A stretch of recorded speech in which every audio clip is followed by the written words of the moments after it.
दोस्तों नमस्कार, मैं अजय कुमार वर्मा, एसीएनबीसी।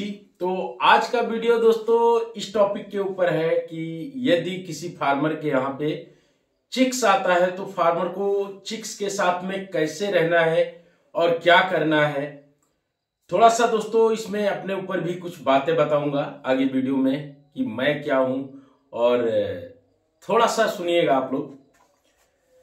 दोस्तों सबसे जरूरी चीज क्या होता है कि जब फार्मर का चिक्स आता है ना, तो कुछ फार्मर, जैसे कि कल अभी मुझे कॉल आई, उन्होंने कहा कि सर हमारे यहाँ एक दिक्कत है। हमने कहा क्या दिक्कत है? उन्होंने बताया कि सर हमारा टेम्परेचर नहीं बन पा रहा है। अब भाई साहब को ये नहीं पता था, भाई अगर आप नए हो तो या तो किसी फार्मर के पास चले जाओ, उनसे पूछ लो कि भाई बच्चा ठंडी के मौसम में कैसे पाला जाता है। और अगर आप ये भी नहीं कर सकते हो तो बहुत सारे वीडियो चैनल के ऊपर हमारे पड़े हैं, बहुत सारे लोगों के चैनलों पे पड़े हुए हैं कि ब्रूडिंग कैसे बनाया जाता है, वो चीज देख लो। और खासकर तो ठंडी के दिनों में, क्योंकि ठंडी में होता क्या है दोस्तों, ये ब्रूडिंग का सबसे बड़ा रोल होता है फार्मिंग के अंदर। क्योंकि जब तक आपके ब्रूडिंग में कहीं से भी किसी भी तरीके से यदि उसके अंदर हवा जाती है तो आप टेम्परेचर नहीं बना पाओगे। मैं दोस्तों सुबह सुबह, अभी मैं आपको बता दूं टाइम कितना हो रहा है। टाइम हुआ है 4:20 और मैं घर से निकला, आया फार्म पे, क्योंकि यहाँ पीछे वाले में चूजा पड़ा हुआ है दोस्तों। तो मैंने कहा चलो उस चूजे को भी देखेंगे और थोड़ा सा लोगों से रूबरू होंगे। क्योंकि दोस्तों पिछले कई दिनों से टाइम नहीं मिल पा रहा है मुझे कि मैं कहीं वीडियो शूट कर पाऊं। क्योंकि रात में 2 बजे, 3 बजे, 12 बजे आता हूं। और क्योंकि अभी ना इस समय ऐसी सिचुएशन है भाई कि दिन में ऑफिस का काम रहता है और फिर यहां से निकलता हूं तो फील्ड में जाता हूं। क्योंकि जो लोग मुझे जानने वाले हैं दोस्तों, अगर मैं उनको ये बोलूं कि भाई मैं नहीं आ सकता, मैं बहुत बिजी हूं, वक्त नहीं है, तो उन लोगों को लगने लगता है यार अब तो ये भाई इतना पैसा वाला मतलब हो गया है। तो उन लोगों को कहीं ना कहीं, मैं किसी को असंतुष्ट नहीं करना चाहता यार। मैं चाहता हूं कि सब लोगों को, मैं जितना मुझसे हो सके मैं उतना लोगों की मदद कर पाऊं। तो मैं अपने आप को बहुत अच्छा समझता हूं दोस्तों कि जितना लोगों की मदद हो सके उतना मैं करूं। इसलिए मैं फील्ड भी देखता हूं। भले ही अब वो शेड्यूल बदल गया कि जो दिन भर में घूमता था वो अब मैं रात में कर लेता हूं थोड़ा सा। तो सबसे पहली जरूरत क्या है दोस्तों? ब्रूडिंग बनाना और सीलिंग बनाना। ठीक है, सीलिंग बहुत कंपलसरी है, क्योंकि सीलिंग के वजह से, अगर सीलिंग बनाते हो तो बाहर से उसके अंदर जो है हवाएं नहीं आती हैं और आपका टेम्परेचर मेंटेन हो जाता है। आप अंगीठी जला लेते हो, हाइलोजन्स जला लेते हो, और लाल वाले बल्ब, जो कच्चा बल्ब जिसको बोलते हैं, उसको जला लेते हो तो ठीक हो जाता है। इसके बाद आप ना दोस्तों शुरुआत में अगर कोई, देखिए कई सारी दवाएं हैं और कई सारी कंपनियों की दवाएं हैं। तो मैं किसी पार्टिकुलर एक कंपनी की दवा की बात नहीं करूंगा, मैं सभी की बात करता हूं। अगर जैसे आप मान लीजिए कि इम्यून कंपनी का दवा लेते हो, यानी जो मेरे पास से दवा लेते हो, जैसे जिसको इजी ब्रूड कहते हैं, अल्कायु कहते हैं, ये 2 दवाएं शुरुआत में चलाई जाती हैं। अगर कोई फार्मर इसके हिसाब से नहीं पालन करता है तो उनके लिए क्या है, उनका शेड्यूल क्या रहेगा, वो भी बता देता हूं। सबसे पहले दोस्तों चूजा आता है तो आप गुड़ पानी देते हो। गुड़ पानी देने के बाद में आपको क्या करना चाहिए कि एंटीबायोटिक का एक डोज आप 2 दिन जरूर दे दें चिक्स को। और इसके बाद किडनी प्रेशर देने के बाद में दोस्तों आपको मल्टीविटामिन देना होता है। ये सारी चीजें इस तरह से जब करते हो ना, तो चिक्स के अंदर एक अलग टाइप का विकास का वो शुरू होता है। अगर कोई जैसे इजी ब्रूड लगा देता है, तो इजी ब्रूड एक ऐसा कॉम्बिनेशन है जिसके अंदर सारी चीजें शुरुआत से लेके, यानी चिक्स को जो शुरुआत में चाहिए वो सारी चीजें उसके अंदर होती हैं दोस्तों। इसीलिए जब आप फर्स्ट वीक में इजी ब्रूड का प्रयोग करते हो, अल्कायु का प्रयोग कर लेते हो, तब आपके मुर्गे में ये दिक्कत नहीं होती है कि इकोली का आना, इकोली नहीं आती है। आपका जो शुरुआती मोर्टेलिटी होती है दोस्तों, यानी जो फर्स्ट वीक में वीकनेस की वजह से या डैमेज चिक्स की वजह से मोर्टेलिटी होती है, उसमें भी काफी हद तक सुधार देखा जाता है। इस तरह से कई सारी चीजें होती हैं। ठीक है दोस्तों। तो दूसरा चीज, टेम्परेचर आपको 90 डिग्री फ़ारेनहाइट प्लस रखना है पहले सप्ताह में। अगर टेम्परेचर 90 डिग्री प्लस फ़ारेनहाइट रखते हो भाई, तो मोर्टेलिटी भी कम होगी और साथ ही साथ में आप देखोगे कि बच्चा आपका अच्छा खासा ग्रोथ करेगा। तो ये चीजें हैं। आपका 8वां दिन निकलता है, यानी वैक्सीनेशन के बाद में आपको लगने लगे या दिन में कहीं, अभी तो बहुत अच्छी खासी धूप हो जाती है दिन में, तो सीलिंग को थोड़ा सा खोल दिया करो। और खासकर वो भाई जरूर खोल दिया करें जिनके यहाँ पे पॉलीथीन से लगा के रखे हैं या इस तरह की, ताकि ऊपर जो गैस बनती है अमोनिया नीचे से ऊपर को जाती है, तो पानी बन के टपकना ना शुरू करे। क्योंकि ये दिक्कतें आती हैं तो फार्मर को शुरुआत में नहीं मालूम चलता है कि भाई ये क्या हो रहा है। उनको तो लगता है बस चलो यार बच्चा चल रहा है, ठीक ठाक चलने दो। बट ये नुकसान आपको करती है 15 से लेकर 18 दिन के बाद, जब इनके अंदर एसाइटिस भर भर के शुरू होता है और आप देखते हो दोस्तों कि पलट के मरना शुरू कर देता है बर्ड, और पीछे साइड में पूरा लाल हो जाता है, फूल जाता है और बहुत कड़ा सा हो जाता है। जब उसको पोस्टमार्टम करने के लिए लेके जाते हो, पहला कट मारते ही पानी निकलना शुरू हो जाता है। ये सब यहीं से शुरू होता है, ब्रूडिंग से ही शुरू होता है और उसका तुरंत असर नहीं दिखता है। तो इसलिए ब्रूडिंग करते समय दोस्तों आप लोग फीलिंग को समझें कि अंदर जाएं तो अगर अमोनिया लगे आपको तो उसको चाहे फैन लगा के निकालें, सीलिंग खोल के निकालें या कैसे भी करके उसको निकालें, और ये इस तरह की कंडीशन ना बनने दें। अगर आपकी लीटर जो होती है दोस्तों, लीटर अगर अच्छा है, सूखा है, बेहतर है, तो ये नहीं होगा। आज एक्चुअली है क्या दोस्तों कि अभी ना देखो मुझे टाइम नहीं मिल पाया, मेरे बाल भी बड़े बड़े हो गए हैं और ये दाढ़ी भी निकल आई है ज्यादा, क्योंकि आज है मेरे लड़के का बर्थडे। और बर्थडे के दिन जानते ही हो दोस्तों, एक्चुअली बर्थडे इसलिए मैं थोड़ा बोल दूं, मेरे पापा जो है उनसे हमारी जमती नहीं है। जमती का क्या मतलब है, ये नहीं है कि प्यार नहीं है एक दूसरे में, लेकिन वो जहां रहेंगे वहां हम नहीं रहेंगे, हम रहेंगे वो वहां नहीं रहेंगे।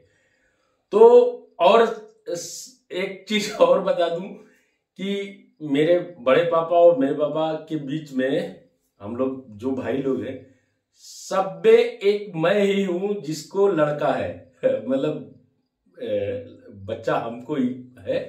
बाकी लोगों के यहाँ लड़कियां हैं, सब लोग प्यार करते हैं, लेकिन लड़का है तो उसका थोड़ा सा ज्यादा ये होता है। और उसको ना ऐसा लगता है कि भाई अब इसका तो बहुत जबरदस्त करना है प्रोग्राम, तो उसमें ना सारा दिन मेरा निकलेगा। और खास कर ना पापा को बड़ा मजा आता है ये सब करके। तो जब वो जाएंगे, घर का जब मुखिया जाएगा, तो भाई पीछे से सारी रेल जो है, उस डिब्बे जितने भी है रेल के, वो तो जाएंगे ही जाएंगे। सब लोग आज हेल्प करेंगे, सब लोग आज टाइम देंगे, कोई अपनी ड्यूटी पे नहीं जाने वाला है, सारा दिन आप सब लोग रहेंगे वहीं पे। और बता दूं दोस्तों, अच्छा खासा प्रोग्राम होता है घर पे इसको लेके, बच्चे के बर्थडे को लेके। और रात तक, मतलब 12-2 बजे रात तक प्रोग्राम चलता है। तो थोड़ा आज बिजी रहूंगा घर में। वैसे जिस भाई को अगर कोई जरूरत हो गई दोस्तों, या किसी को मुझसे काम होगा, तो वो लोग मुझे 10, साढ़े 10, 11 बजे तक कॉल कर लेंगे। और इसके बाद तो मैं थोड़ा व्यस्त हो जाऊंगा घर में, क्योंकि अभी जाऊंगा, पहले नाई के दुकान जाना है। जैसे ही दुकानें खुलती हैं वहां जाऊंगा, पहले शेविंग वगैरह कराना है, बाल थोड़े कटवाने हैं। और इसके बाद में है क्या दोस्तों, मैं बताऊं, यही फर्क होता है। मेरे पापा जो है वो हमेशा से चाहते थे कि मैं एक बिजनेसमैन ना बन के मैं एक टीचर बनूं, क्योंकि मेरी पढ़ाई उन्होंने उस लेवल तक कराई जहां से टीचर बनने के सारे रास्ते खुल जाते थे। बट मेरी सोच कुछ अलग थी दोस्तों। मैं चाहता था कि मैं मुझे बंद करके किसी के अंडर में काम करना वो मुझे बिल्कुल पसंद नहीं आता था। मुझे कई सारी जॉब दिलाई गई, पता नहीं कहाँ कहाँ से उन्होंने अपना सेटिंग करके और फिर जॉब दिलाया। प्राइवेट सेक्टर में भी अच्छी खासी जॉब दिलाई और गवर्नमेंट जॉब में भी मैं गया, लेकिन मुझे नौकरी नहीं पसंद थी। बस यही रीजन था। आज के डेट में दोस्तों मैं एक चीज बताऊं कि घर में सबसे बिगड़ा हुआ बंदा मैं हुआ करता था, और आज के डेट में मैं घर का इतना ईमानदार और इतना मतलब इस तरह का बंदा हूं कि सबसे ज्यादा पैसे अगर कोई अर्न करके घर में देता है तो वो मैं हूं। ये आप लोगों का प्यार है। आज बहुत खुशी का माहौल है दोस्तों, और पूरा दिन खुश रहना। और आप लोगों को भी बोलता हूं, दुख कितना भी हो बस अपने काम को अपने मन से, पूरे मन से करो, बाकी इंजॉयमेंट में कमी मत रखो। जिस दिन आपके चेहरे से मुस्कान चली गई, जिस दिन आपने ना ये इस तरह से सोचना शुरू कर दिया कि यार अब क्या होगा, अपने काम को, अपने लक्ष्य को अपनी नजरों में रखो और बाकी इंजॉयमेंट रखो। और साथ ही साथ में हमेशा किसी से भी मिलो तो हंसते मुस्कुराते मिलो दोस्तों, क्योंकि गम तो सभी लोग के अंदर होता है। बस उसको कुछ लोग ऐसे होते हैं जो बिल्कुल बस अब क्या करें भैया, बड़ा दुख है, तो वो वाली बातें ना रखें फार्मर भाई। आप लोगों को तो मैं यही कहना चाहूंगा कि हमेशा हंसते खेलते रहो और जिंदगी को ऐसे आगे बढ़ाओ। साथ ही साथ में दोस्तों आप लोगों को एक चीज और बता दूं कि हम लोगों के लिए बहुत ही खुशी की बात होने वाली है, क्योंकि जो ये रेट का मामला है मुर्गे में, जो ब्रायलर फार्मिंग निजी करते हैं जितने भी फार्मर भाई, उन लोगों के लिए खुशियों की बात है कि अभी ना जो मीटिंग हो रही थी उसमें कहा भी गया है ये चीज कि अब जो रेट होगा वो कोई भी कंपनी कम नहीं खोल सकती है। क्यों? इसका रीजन है क्योंकि जो लागत से, अगर जो लागत आती है अपनी, उससे कम कोई भी कंपनी ब्रायलर का रेट नहीं खोल सकती है। वो रेट खोलेगी तो एक हम लोग की जो लागत आती है उसके हिसाब, उसको देखते हुए अच्छा ही रहने वाला है। यानी कि फ्यूचर में जो भी होगा वो शायद कुछ सुधार होने जा रहा है। और मक्का एक्चुअली जो लोग फीड बनाते हैं दोस्तों, उन लोगों को बता दूं, ये जो मक्का इस तरह से मतलब अभी आप लोग जानते हैं या नहीं जानते हैं, फिलहाल मैं तो ये नहीं जानता हूं, लेकिन जो इसमें पेट्रोलियम डीजल में जाने की वजह से थोड़ा सा महंगा हुआ है, तो हमने तो फिलहाल के लिए एक्सपर्ट के साथ मिल करके खेती शुरू कर दी है मक्के की। मैं मक्का बड़े पैमाने पे काम करना शुरू कर दिया हूं। मैं खुद उगाऊंगा और फिर अपने मशीन में बनाऊंगा, फीड बनाऊंगा और फिर मुर्गे को खिलाऊंगा। लेकिन ऐसा सबके लिए संभव नहीं है, तो मक्के पे भी बात चल रही है कि इसको भी थोड़ा सस्ता किया जाए। लेकिन अब एक तरफ सरकार क्या करे भाई, सरकार को भी तो देखना है कि फार्मर को अच्छा मूल्य देना है और हम लोगों को चाहिए कि हमें सस्ता मिले। तो सरकार हमारे लिए ये कर सकती है कि हमको ना एक ऐसा रेट हमेशा दिलवाए जो हमारी लागत से कम 10-15 रुपए तो अधिक रहे, तो हम ब्रायलर फार्मर खुश रहेंगे और मस्त रहेंगे, हमेशा अपने काम को और अच्छा अंजाम देंगे। और आने वाले दिनों में ब्रायलर फार्मिंग दोस्तों बहुत ही हिट लिस्ट में आएगी, क्योंकि इसका डिमांड बढ़ता जा रहा है। इसके चाहने वाले, इसके खाने वाले लोगों की संख्या में हर दिन इजाफा हो रहा है। और जिस गांव में दोस्तों, जिस शहर में, जब पिछले कई सालों की बात कर रहा हूं, पिछले आज लगभग 4-5 सालों की बात यह है कि जहां पे ब्रायलर की सेलिंग 25 से 50 किलो थी, वहां पर ये बढ़ करके 200 केजी के नियर अबाउट हो गया है।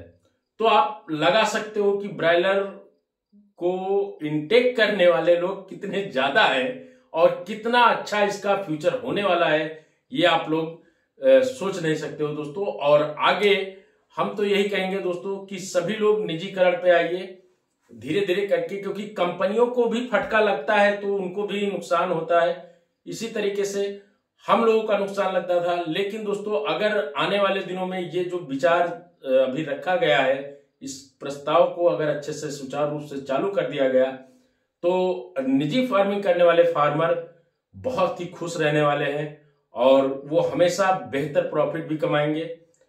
बाकी दोस्तों आप लोगों को मैं बता दूं कि जितनी भी चीजें मैं सेल करता हूं, चाहे मेडिसिन हो, चाहे पर्दा हो, चाहे आपका लेटर रैकिंग मशीन हो, इसमें कई सारे लोगों को ये डाउट होता है कि भाई यदि हम आपको पैसा दे देते हैं, पहले पेमेंट कर देते हैं, तो चीजें हमारे पास मिलेंगी कि नहीं मिलेंगी।